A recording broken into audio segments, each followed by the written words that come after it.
Over the last 2 months, my wife and I have taken a Red River Oxcart from Red River, or now Winnipeg, all the way down the Red River Trail, and we've arrived in St. Paul, which was then Pig's Eye. We didn't make it all the way by Oxcart. We made it about 350 miles and then ran out of time.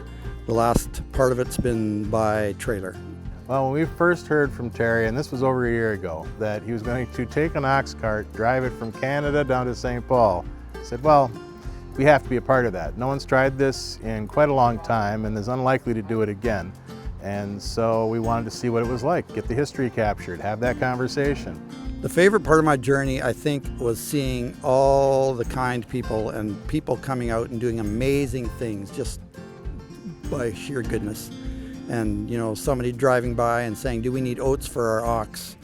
Or somebody saying, come stay on my property, please stay another night, you know, and come have supper with us and use our shower, use our laundry. And there's great, you can keep drive on the yard with your RV and keep Zeke and graze him. So like just people just again and again and again daily being very, very kind and generous, yeah. We just hosted a gathering this evening, Saturday night when Terry and Patty Doerksen here arrived in the St. Paul area. They're spending the night here, and then tomorrow they're going down to the lower landing like Oxcarts would have done. We're just happy to play a little role in this. We know they've stopped at some other museums and places along the way. And I think anybody who had a chance to participate in those, had a chance to see something they're not likely to see again anytime in their lifetime. So what a cool thing to do.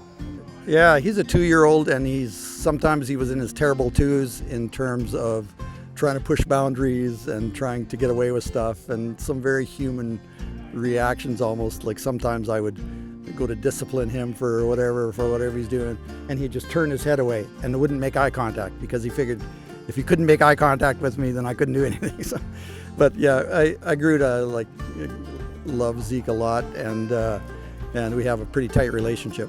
You can drive from here to Winnipeg in a day, okay? You can do it. You probably don't want to, but you can.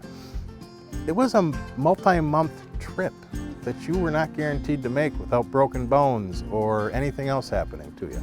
Someone had a chance and the passion to reproduce that. Of course you should come out and see it.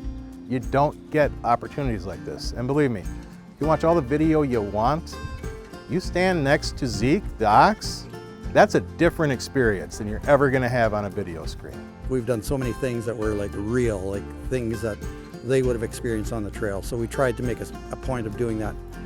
And on a deeper side, it's been a prayer journey, and just felt like we wanted to talk about God's goodness and His love and pray for the land as we're going through and bring His blessing on the countryside as we're driving through. So that's the deeper purposes of it.